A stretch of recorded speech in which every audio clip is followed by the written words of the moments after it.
আমাদের ম্যাথ দেওয়া আছে determine the BSP develop by the engine working on a four stroke cycle principle when it runs at 500 rpm.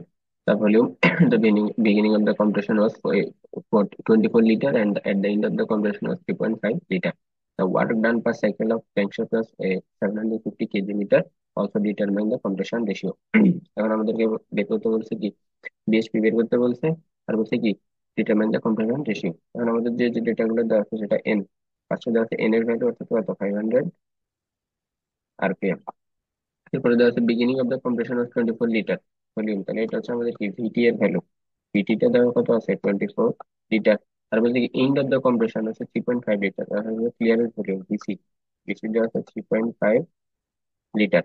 এখন work done per cycle of the crankshaft হচ্ছে কত 750, work done by crankshaft,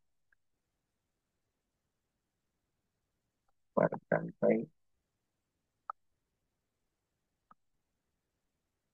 crankshaft 750 KG metre.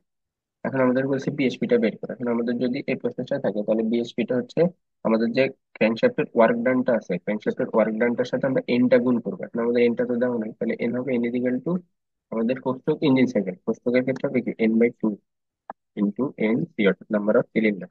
এখন আমাদের এখানে এনটা দেওয়া আছে কত 500 divided by two into cylinder সংখ্যাটা আমাদের এখানে বলা নাই। যদি সিলিন্ডার সংখ্যাটা বলা না থাকে তাহলে আমরা কি একটা সিলিন্ডার ধরে নিই। এটা কত হবে 250 পার মিটার। এখন আমার যে বিএসপি সেটা হবে ক্র্যাঙ্কশ্যাফটের যে ওয়ার্ক ডান সেটা হচ্ছে 750 কেজি মিটার ইন্টু এন এর ভ্যালু 250। আমাদের যে ভ্যালুটা এখানে 250 পার মিনিট। এখন এটাকে যদি আমরা হট পাওয়ারে কনভার্ট করতে চাই তাহলে 750 ইন্টু 250 ডিভাইডেড বাই 76 ইন্টু 60, আমরা পাবো 41.11 হর্স পাওয়ার। এখন আমাদের যে কম্প্রেশন রেশিও সেটা হচ্ছে পিটি ডিভাইডেড বাই পিসি, পিটিটা হচ্ছে 24, পিসি হচ্ছে 3.5, the compression রেশিওটা আসবে 6.86 অনুপাত 1। এটা হচ্ছে আমাদের কম্প্রেশন রেশিও অর্থাৎ পিটি ডিভাইড বাই পি।